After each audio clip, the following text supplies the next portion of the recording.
Hey guys, welcome to my channel. We're discussing Mandela effects and the like. Thank you for joining in tonight. Welcome all Mandela effectians. Hey guys, I want to talk to you about quantum computers since these things seem like they're having a heavy impact on what's causing the Mandela effect, although we're not 100% sure. But these guys give a clear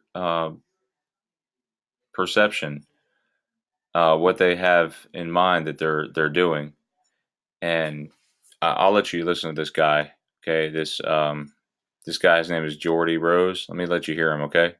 In fact, one of the founders of this field, that may look a little strange to you who don't follow theoretical physics, but there is a very clear prediction that our most successful theory of nature makes, and that is that there are an enormous number, mind-bogglingly large number, of parallel realities, as real as this one, that have different consistent histories.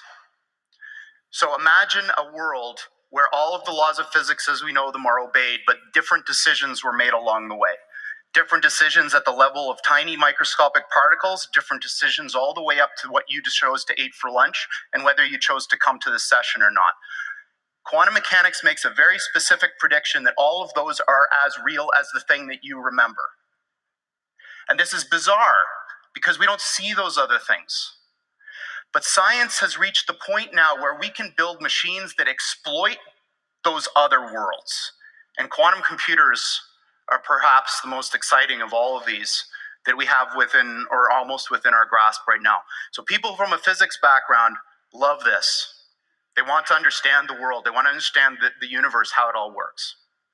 There's another type of person who tends to come from the computer science side that's like, yeah, okay, that's all great.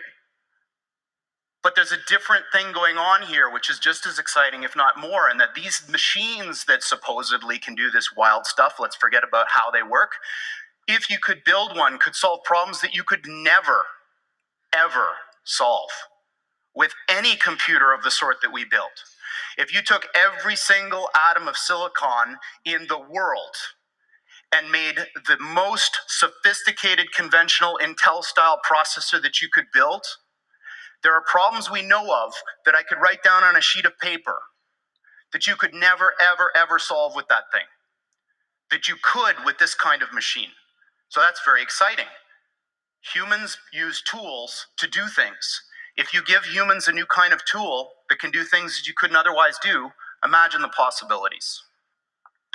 So you may think, well, this is all fine and dandy, but aren't these things in the realm of theory and speculation kind of in the same regime as other futuristic things you may have heard of, which may be allowed by the laws of physics but aren't here yet?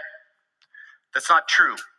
There are, in fact, many of these machines deployed now in openly available research centers following the model that was used to introduce supercomputers to the world.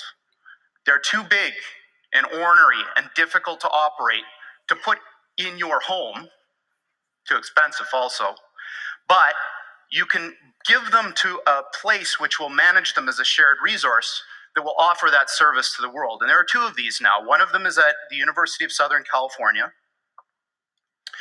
And this analogy with flight, I think, is an interesting one. So a horse can beat, or could beat, the initial flight of the Wright brothers' flight in speed. But a plane is not a faster horse. A plane is a different kind of machine. The plane takes advantage of another resource that nature gives us, this third dimension, in order to do something that matters to people better that you could do with any horse. It doesn't matter how fast you make a horse, it will never fly, at least the kinds of horses that we know about. So these types of computers now are being thought of in the same way. They're not terrifically powerful yet, but they're doing something completely different than what your computer does. That's and that right. thing They're hacking is our like world. flight.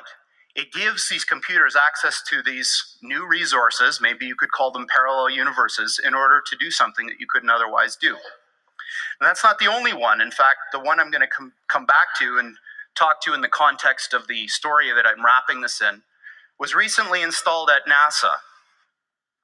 And Google was the primary interested party that pulled this whole thing together.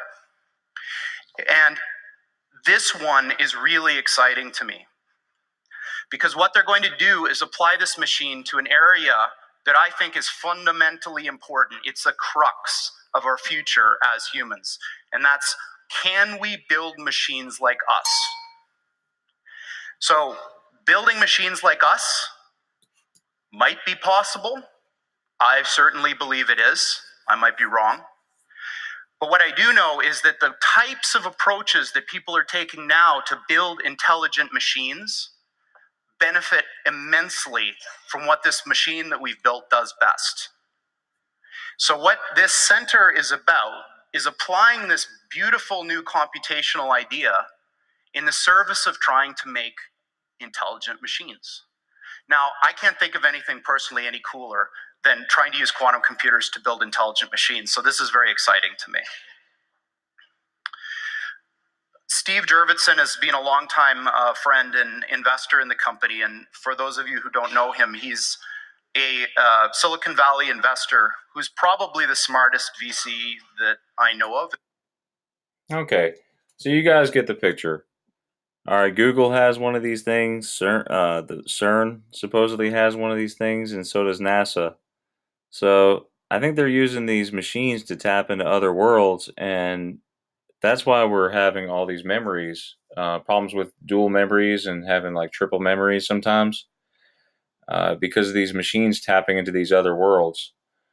Um, it's theoretical. I mean, actually, it's not theoretical, is what they're saying here. They've actually proven that they've been able to do this.